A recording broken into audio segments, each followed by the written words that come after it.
Hello students. In the last video we were discussing about the meaning of politics, the global politics and the meaning of contemporary world politics. What do we mean by contemporary world politics? So we discussed the meaning of these terms in the last two videos. Okay, so today we are going to start formally this chapter.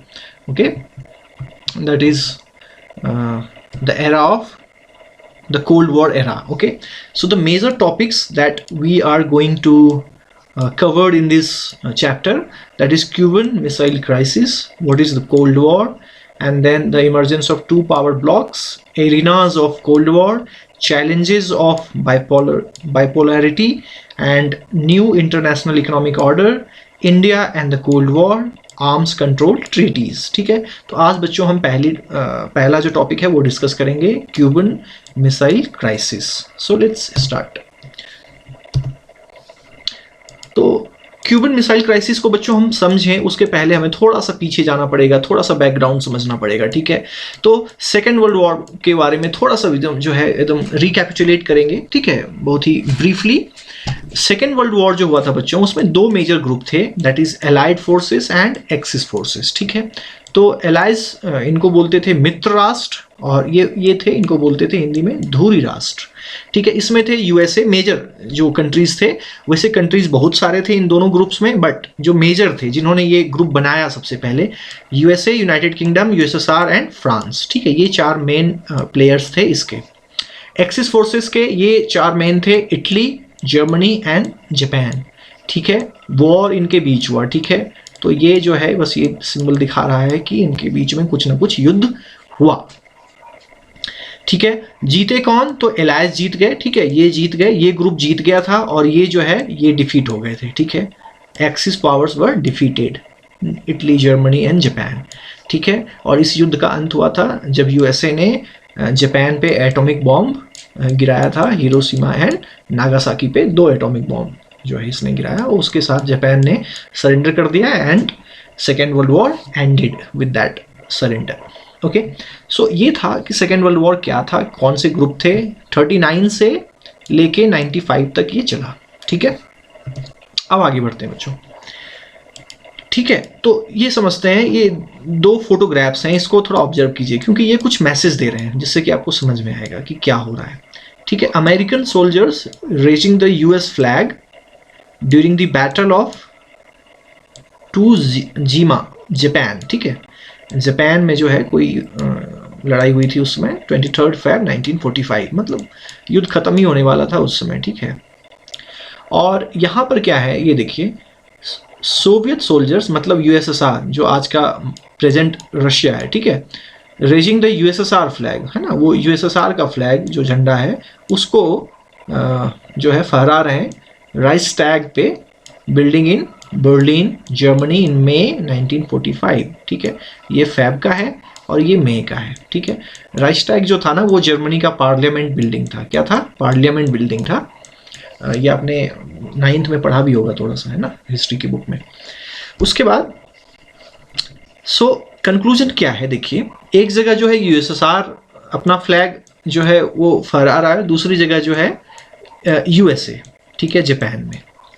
So the end of second world war led to the rise of 2 major centres of power. इसमें है ना, यहाँ पे USSR आपको दिख रहा है थोड़ा, है ना, विक्ट्री जैसा, क्योंकि वो अपना झंडा फहरा है, इसका मतलब वो विक्ट्री, मतलब वो विजेता है. और यहाँ पर क्या लग रहा है आपको? यूएसएसआर, ये अपना झंडा फहरा रहे हैं. ठीक है, जर्मनी के पार्लियामेंट बिल्डिंग पे. ठीक है, तो यहाँ पे यूएसएसआर विक्टोरियस दिखाया जा रहा है. ठीक है, तो इससे आपको ये ध्यान में आ रहा होगा, ये समझ में आ रही है चीज़ें कि USSR and USA and USSR. ठीक है, ये 2 कहीं ना कहीं जो है पावरफुल कंट्रीज उस सेकेंड वर्ल्ड वॉर के बाद, खत्म होने के बाद एमर्ज हुए. ठीक है, और इन्हीं के दोनों के आसपास जो है ना पूरी की पूरी जो कोल्ड वॉर है, ठीक है, जो चैप्टर का नाम है, वो पूरी की पूरी जो पॉलिटिक्स है वो सराउंडेड है इन्हीं 2 कंट्रीज़ के बीच में. और जो वर्ल्ड पॉलिटिक्स भी है ना बच्चों, वो कहीं ना कहीं 1991 तक, है ना, जो 20th सेंचुरी पॉलिटिक्स है वो कहीं ना कहीं इन 2 कंट्रीज़ से काफ़ी ज़्यादा इन्फ्लुएंस्ड है. ठीक है। तो अब देखते हैं कि ये पावर कौन कौन थे, ठीक है। तो जब सेकेंड वर्ल्ड वॉर का एंड हो गया, ठीक है, so two centres of power emerged, ठीक है। पहला यूएसए, जो उन फोटोग्राफ्स में हमने पिछले स्लाइड पे देखा, और दूसरा यूएसएसआर, ठीक है बच्चों। तो ये यूएसए का फ्लैग है, ये यूएसएसआर का, जो यूएसएसआर को रिप्रेजेंट करता है। उस समय जो प्रेसिडेंट थे ना, उनका मैंने यहाँ पे बस फोटोग्राफ, ये ट्रूमैन, हैरी एस ट्रूमैन। और ये जो है उस समय जो यूएसएसआर के प्रीमियर थे, ठीक है, वो थे जोसेफ स्टालिन, ठीक है। और सेकेंड वर्ल्ड वॉर एंड होता है, कोल्ड वॉर बिगिन हो जाती है, ठीक है, वो स्टार्ट हो जाती है। और ये दोनों, ये फोटोग्राफ्स कुछ वही दिखा रहे हैं बच्चों, ठीक है। दोनों में देखिए वेपन्स का जो एक चल रहा है कि कौन ज़्यादा से ज़्यादा वेपन बना सकता है। ये एक तरह से देखिए, है ना, ये भी इस बॉम्ब पे बैठे हुए हैं, ये भी बॉम्ब पे बैठे हुए हैं ना, हाइड्रोजन HH लिखा हुआ है, हाइड्रोजन बॉम्ब, ठीक है। ये जो है स्पेस में जाने की होड़ लग रही है, कौन पहले जाएगा, है ना, देखिए दौड़ लगा रहे हैं, है ना। थोड़ा सा स्पेस रेस में आगे निकल गया है कौन, देखिए थोड़ा सा आगे है ना, यूएसएसआर। इस सब की बात करेंगे आगे हम, ठीक है। बस ये फोटोग्राफ्स यहाँ पे आपको दिखाने के लिए है कि दोनों में कुछ ना कुछ एक तरह का रेस चल पड़ा था, ठीक है। कंपटीशन देने के का जो एक कल्चर डेवलप हो गया था कि तुम अगर ये बनाओगे तो मैं भी बनाऊंगा, तुम अगर इतना डेवलप करोगे तो मैं भी इतना डेवलप करूंगा, ठीक है। तो अब देखते हैं, तो क्यूबन मिसाइल क्राइसिस पे आने के पहले ये चीज़ें समझनी पड़ेंगी, ठीक है। तो नेक्स्ट जो है वो इकोनॉमिक सिस्टम, कि जब ये दोनों साथ लड़े हैं ना बच्चों, ये देखिए यहाँ पे जो हमने देखा कि एलाइड फोर्सेस में यूएसएसआर भी था, यूएसए भी था, ठीक है।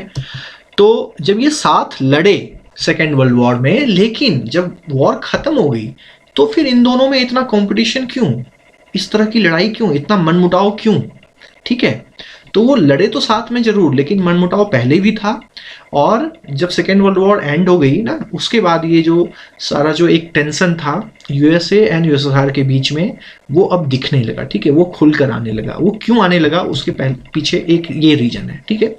Economic system of USA and USSR, ये दोनों अलग हैं, इकोनॉमिक एंड पॉलिटिकल दोनों सिस्टम अलग अलग हैं, ठीक है। यूएसए क्या है, कैपिटलिज्म। कैपिटलिज्म में बच्चों क्या होता है, means of production is privately owned, मतलब प्राइवेट पीपल को ये पूरा फ्रीडम है कि वो कौन सा इंडस्ट्री लगा सकता है, कितना लगा सकता है, कितना प्रोड्यूस कर सकता है, पूरी फ्रीडम है, ठीक है। प्राइवेट प्रॉपर्टी होती है, आप कितनी भी संपत्ति बना लो, ठीक है, आप बहुत अमीर हो सकते हो, जैसे देखिए बिल गेट्स हैं, ठीक है, यहाँ अमेजोन के जेफ बेजोस हैं, मार्क जुकरबर्ग हैं फेसबुक के, ठीक है। उस पर कोई रेस्ट्रिक्शन नहीं है, ठीक है। आप अरबों खरबों, ठीक है, बिलियंस, थाउजेंड्स ऑफ बिलियंस, ठीक है, जितना आपको करना है, you can accumulate that much money, ठीक है।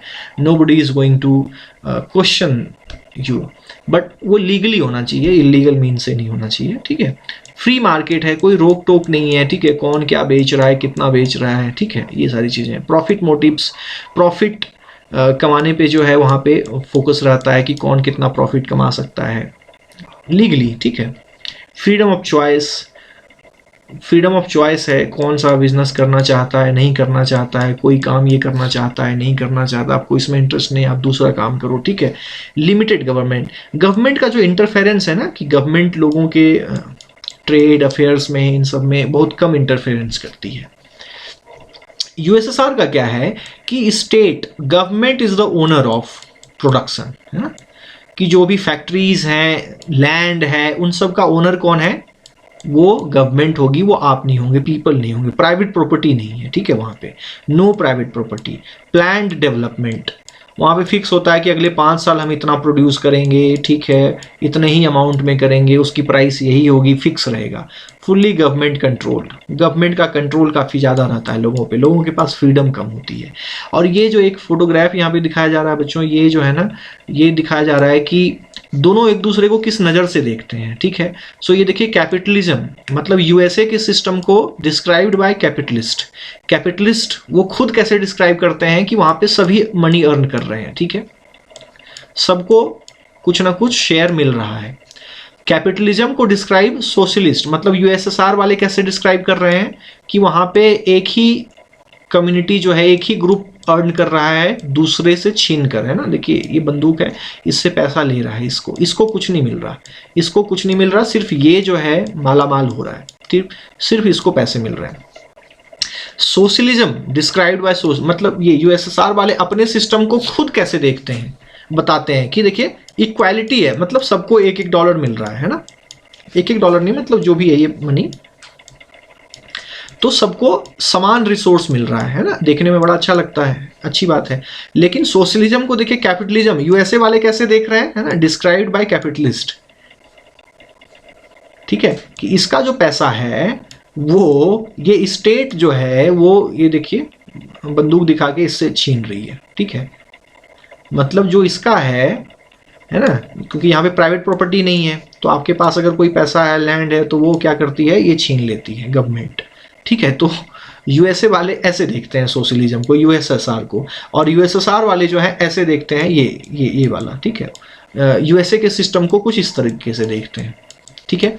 तो दोनों एक दूसरे के सिस्टम को क्या है, खराब बताने पे जुटे हुए हैं, ठीक है, कि तुम्हारा सिस्टम खराब है, तुम्हारे सिस्टम में ज़्यादा इनजस्टिस है, और ये बोलते हैं यूएसए वाले यूएसएसआर को कि तुम्हारे सिस्टम में जो है फ्रीडम नहीं है, वहाँ पे इनजस्टिस होता है, लोगों के पैसे तुम जो है ज़बरदस्ती ले लेते हो, गवर्नमेंट ले लेती है जो वो मेहनत से कमाते हैं, ठीक है। तो ये समझना ज़रूरी था। उसके बाद क्या होता है बच्चों कि जब सेकेंड वर्ल्ड वॉर एंड हो जाता है ना, तो कहीं ना कहीं अमेरिका को, ठीक है, अमेरिका को क्या लगता है कि यूएसएसआर भी जो है एमर्ज हुआ as a very powerful nation after second world war, तो कहीं वो अपना इन्फ्लुएंस ना बढ़ाने लगे, मतलब ज़्यादा कंट्रीज़ में जो कमज़ोर कंट्रीज़ हैं, नेशंस हैं, कहीं ऐसा ना हो कि वो यूएसएसआर की तरफ जाने लगे और वहाँ पे कम्युनिज्म फैलने लगे, है ना, वहाँ पे कम्युनिस्ट सिस्टम आने लगे, ठीक है।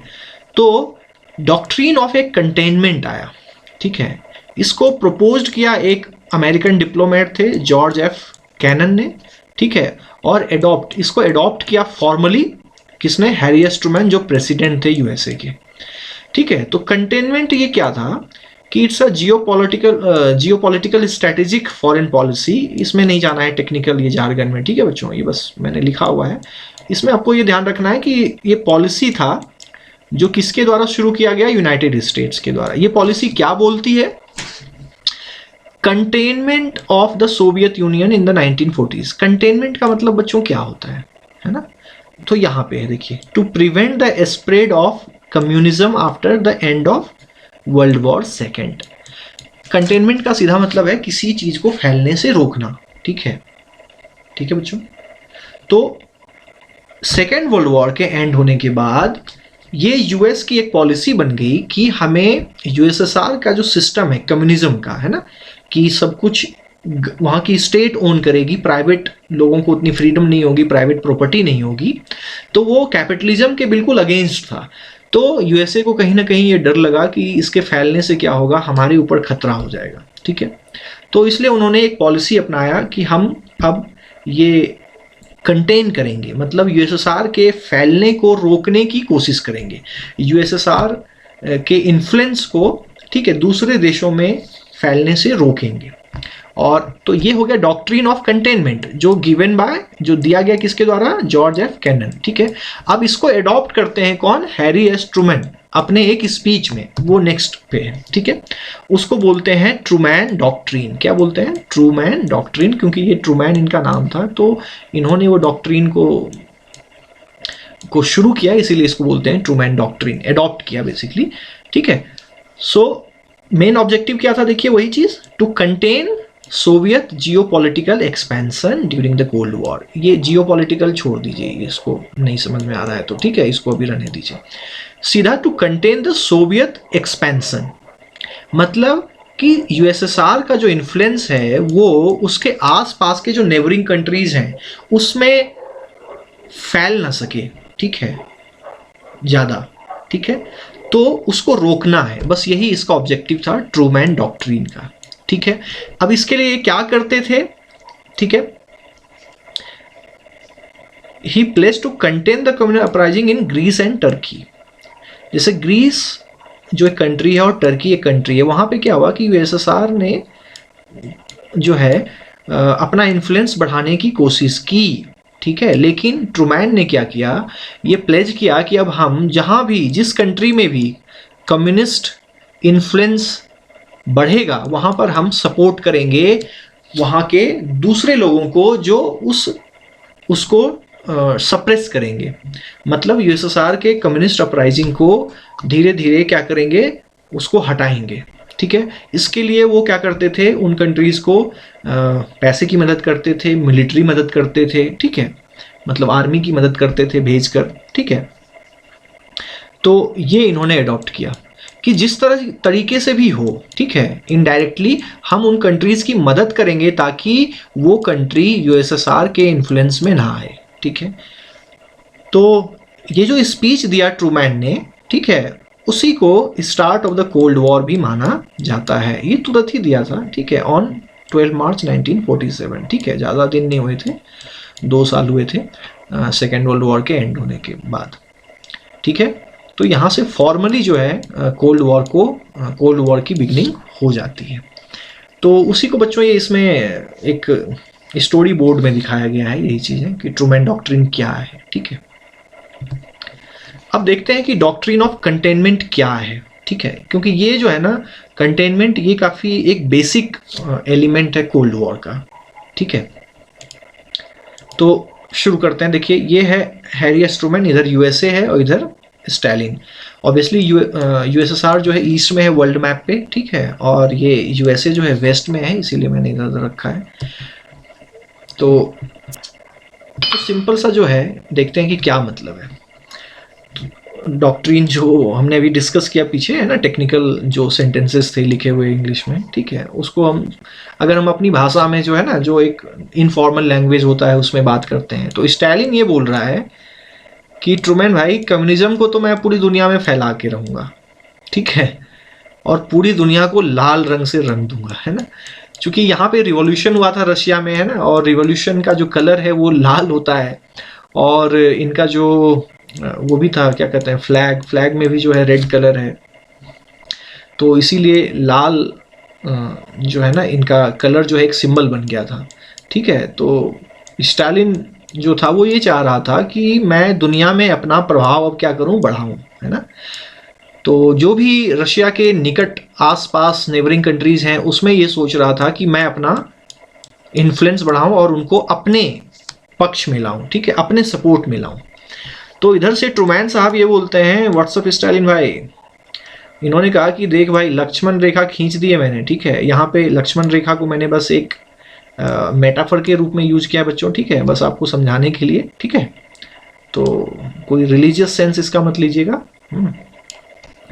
तो लक्ष्मण रेखा खींच दी है मैंने, पार मत करना नहीं तो जल के राख हो जाओगे। ठीक है तो जल के राख होने का मतलब ट्रूमैन ये कह रहे हैं कि पूरा जो है फुल फ्लेज्ड जो है एटॉमिक बॉम्ब जापान पे गिराया, तुम पे भी गिराऊंगा। ठीक है, तो जोसेफ स्टालिन भी इतना कच्चा खिलाड़ी नहीं था।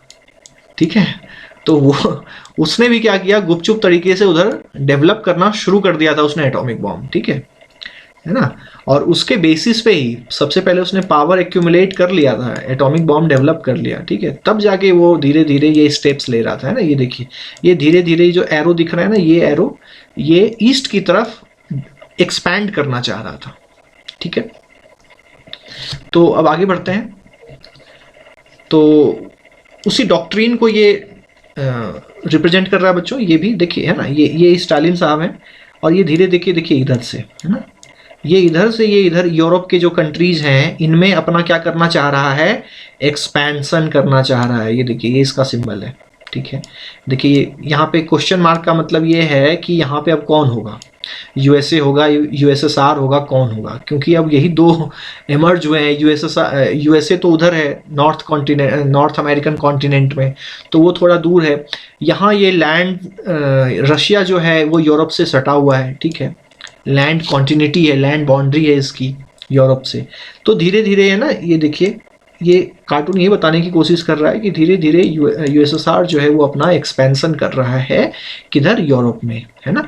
तो ये देखिए, और यहाँ पे अभी नहीं आ पाया है फ्रांस में, इसलिए यहाँ पे क्वेश्चन मार्क है। मतलब ये पता नहीं कुछ दिनों में आ जाएगा, नहीं आएगा, तो सस्पेंस है अभी वहाँ पर।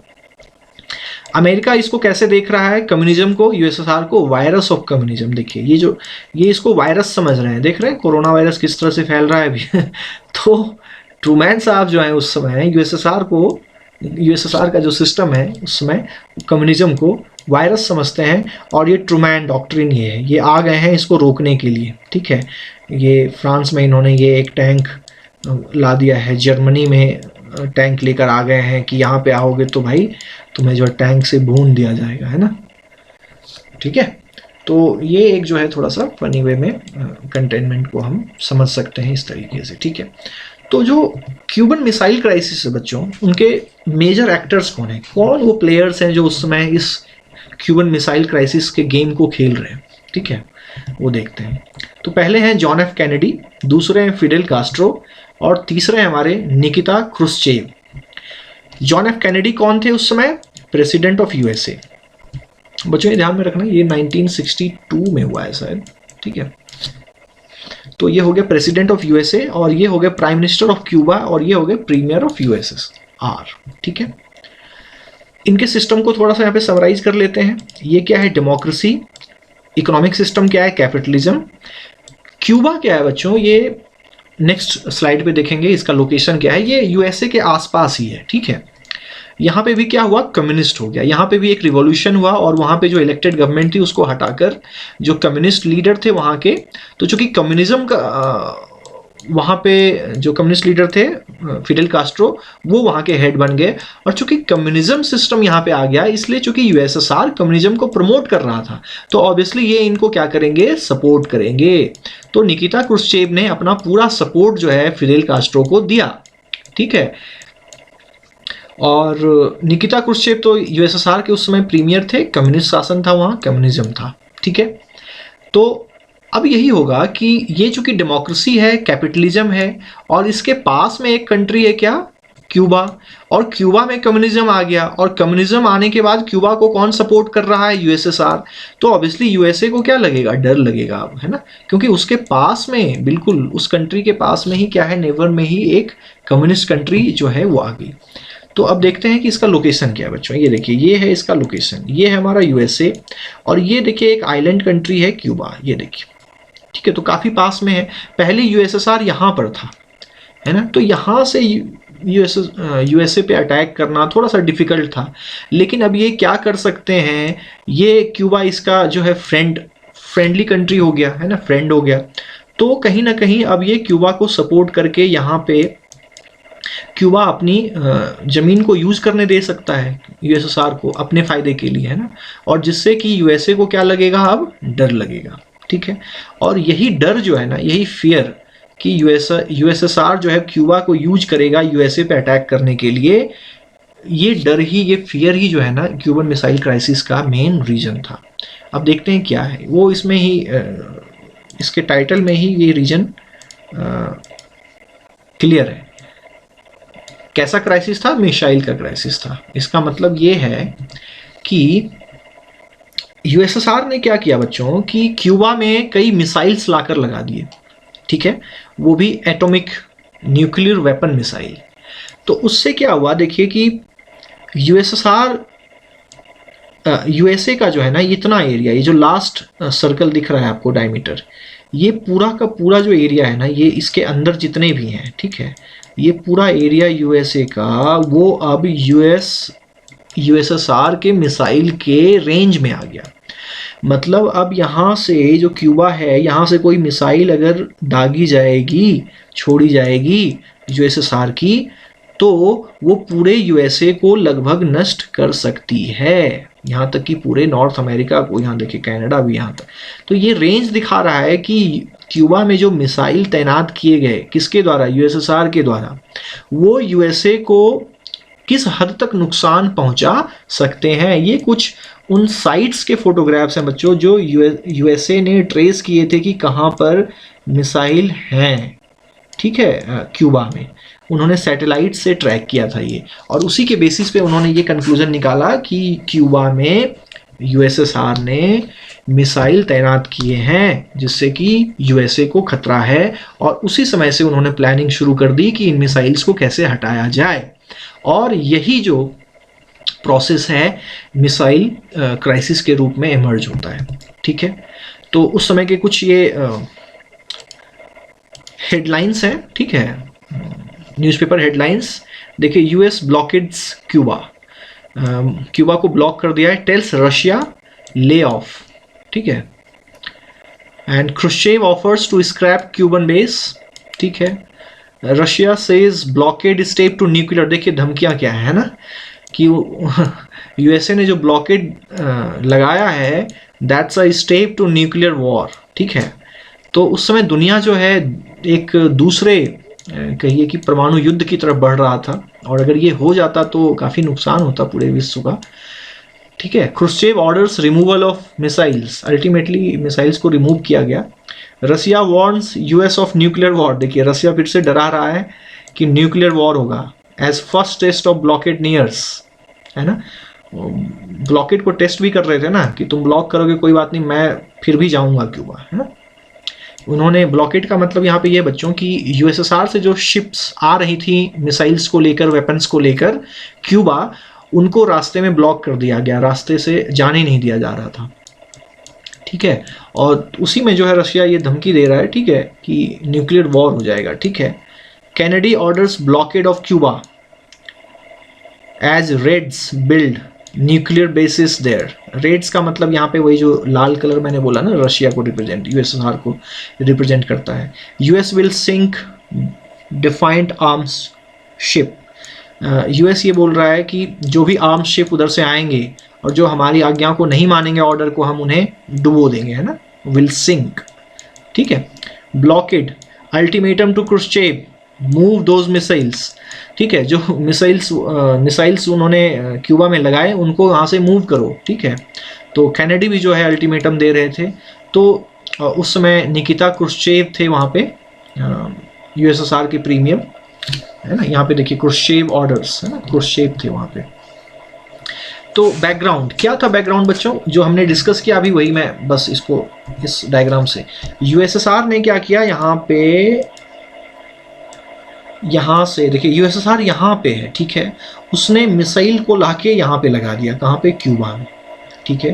तो ये मिसाइल रिप्रेजेंट कर रहा है, ये लॉन्चिंग सिस्टम होता है मिसाइल का, ठीक है, इसमें मिसाइल होती है जो कि छोड़ा जाता है, ठीक है। तो उससे ये पूरा का पूरा यूएसए क्या है वो खतरे में आ गया। तो अब क्या हुआ कि यूएसए ने अपने जो ये फाइटर शिप्स होते हैं नेवी के, उसको जो है अटलांटिक में उतारा और कहा कि यूएसएसआर के शिप, ये जो शिप हैं, ठीक है, इनसे जो भी वॉरहेड या जो भी शिप आ रहा है उधर से उसको ब्लॉक कर दो यहाँ पे, उसको क्यूबा मत पहुँचने दो, ठीक है। और इसी चक्कर में यूएसएसआर ये बोल रहा था कि हम क्यूबा जाएंगे, और यूएसए बोल रहा था कि अब हम क्यूबा तुमको नहीं जाने देंगे, ठीक है।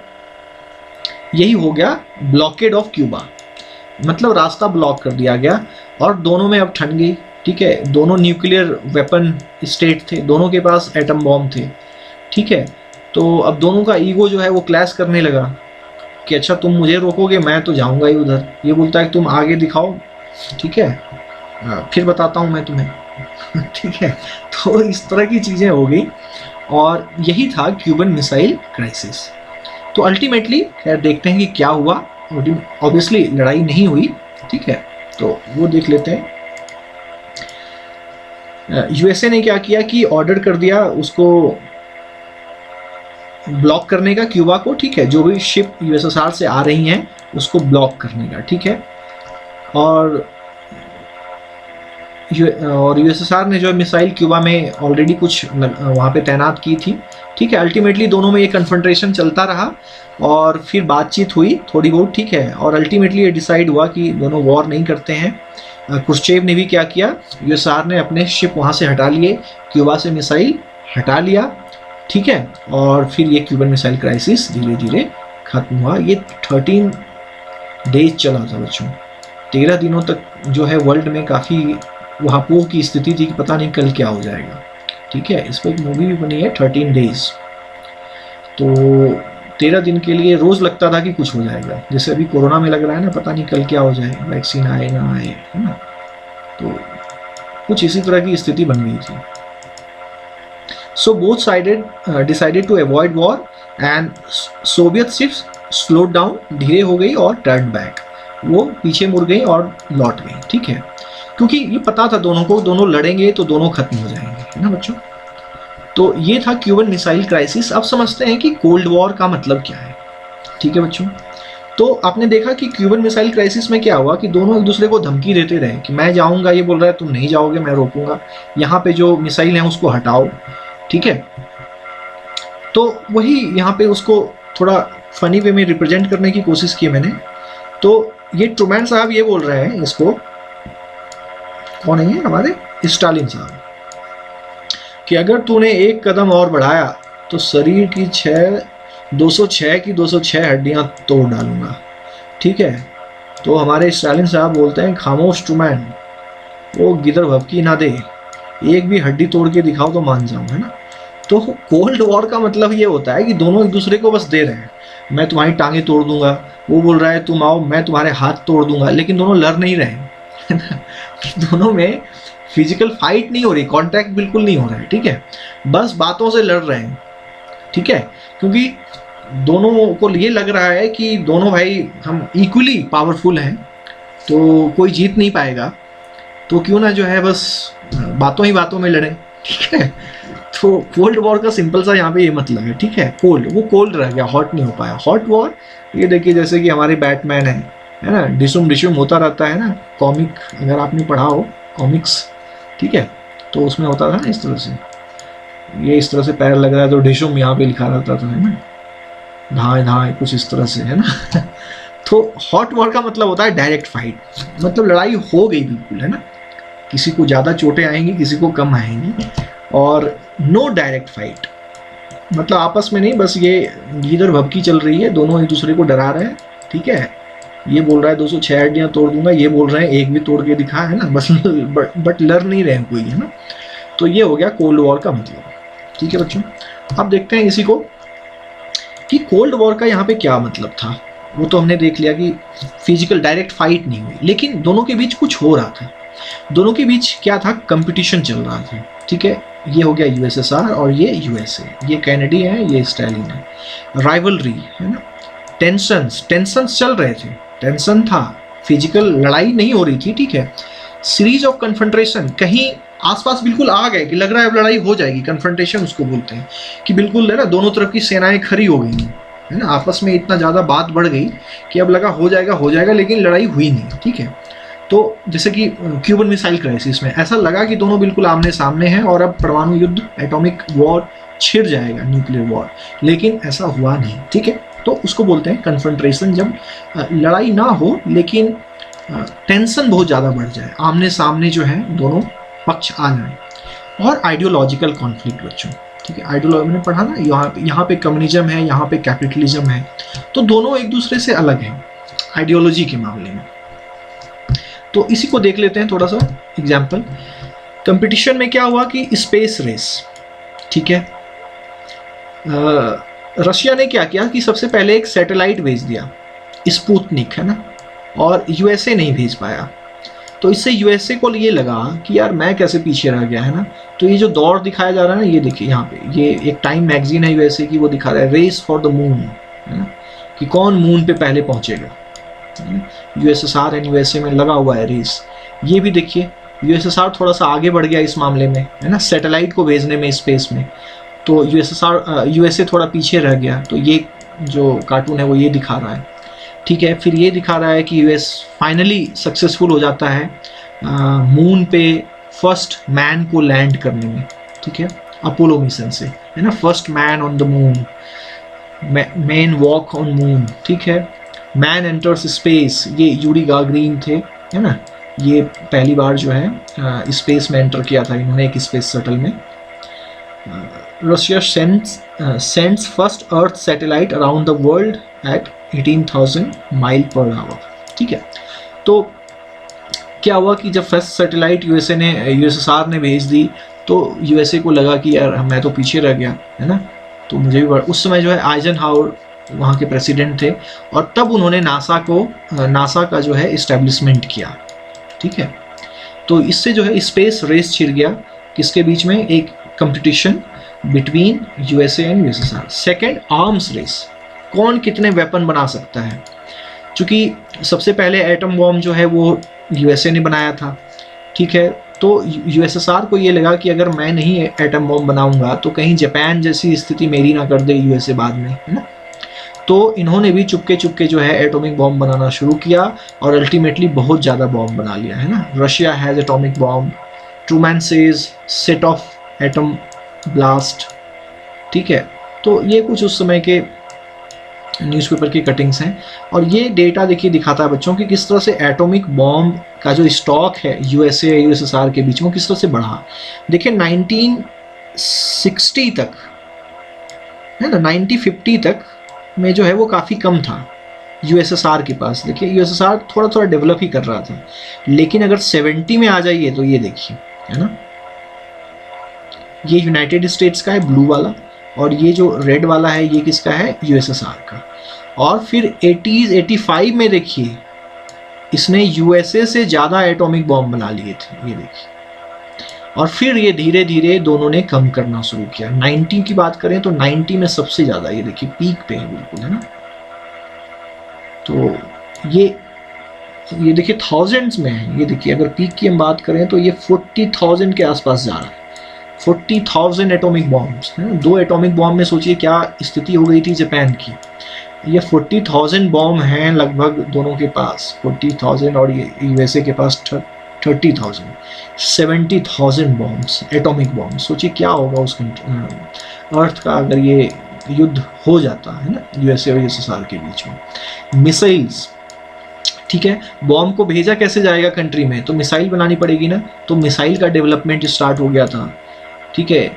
ये एक मिसाइल बनाते थे तो ये भी एक बना देते थे, ये एक ब्लास्ट करते थे एटॉमिक बॉम्ब का तो ये 2 ब्लास्ट कर देते थे, ठीक है। तो दोनों के बीच ये हो गया कि देखते हैं कौन कितना बनाता है आर्म्स। उसके बाद आइडियोलॉजिकल राइवलरी, ठीक है, कि दोनों को अपनी अपनी आइडियोलॉजी को प्रमोट करना था। इनका था कम्युनिज्म, इनका क्या था, सोशलिज्म, सॉरी इनका कैपिटलिज्म, इनका सोशलिज्म एंड कम्युनिज्म। तो उसी को यहाँ पे बच्चों दिखाया गया जो हमने ऑलरेडी डिस्कस कर लिया है, ठीक है। यहाँ पे क्या ये दिखा रहे हैं कि कुछ वर्कर हैं फैक्ट्री में काम कर रहे हैं, ठीक है, पैसा निकल रहा है और पूंजीपति के पास जा रहा है, ठीक है। कम्युनिज्म क्या है, यहाँ पे कुछ वर्कर्स हैं, ठीक है, वो खड़े हैं, स्टेट काम कर रही है, ठीक है, स्टेट इनको दे रही है पैसा, कुछ कुछ थोड़ा बहुत, ठीक है। तो फ्री इकॉनमी है, opportunity for all, controlled economy है, ठीक है। तो प्राइवेट प्रॉपर्टी नहीं है यहाँ पे प्राइवेट प्रॉपर्टी है, ठीक है। तो ये सारी चीज़ें थी जो हमने ऑलरेडी डिस्कस किया था उसमें, ठीक है। तो दोनों में ये लगा हुआ था कि हम अपनी कम्युनिज्म की आइडियोलॉजी को बढ़ाएंगे, ये इनको लगा हुआ था कि इससे खतरा हो जाएगा, हमारी कैपिटलिज्म की आइडियोलॉजी जो है वो कहीं लिमिट ना हो जाए, ठीक है। तो ये भी एक वॉर चल रहा था और मेनली अगर देखा जाए तो यही मेन कॉज था, क्योंकि दोनों की आइडियोलॉजी अलग थी, इसी की वजह से जो है वो सारे कन्फ्रंट्रेशन इमर्ज हुए, ठीक है।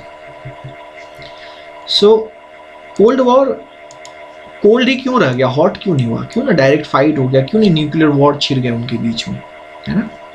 तो ये पता है बच्चों की यूएसए के पास भी एटॉमिक बॉम्ब थे, न्यूक्लियर वेपन्स थे, यूएसएसआर के पास भी थे और इनके पास भी मिसाइल्स थे, इनके पास भी मिसाइल्स थे, ठीक है। तो एटॉमिक बॉम्ब में क्या था बच्चों, अगर ये इन पे एटॉमिक बम चलाता है तो ये भी चला सकता है।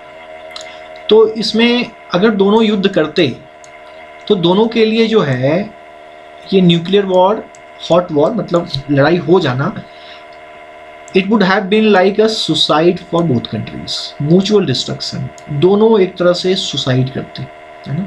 क्योंकि दोनों के पास अभी देखा ना हमने पिछले स्लाइड में 40,000 बॉम्ब्स, है ना, एटॉमिक बॉम्ब्स, न्यूक्लियर वेपन्स, मतलब क्या होगा वो, ठीक है, दोनों कंट्री खत्म हो जाते, ठीक है।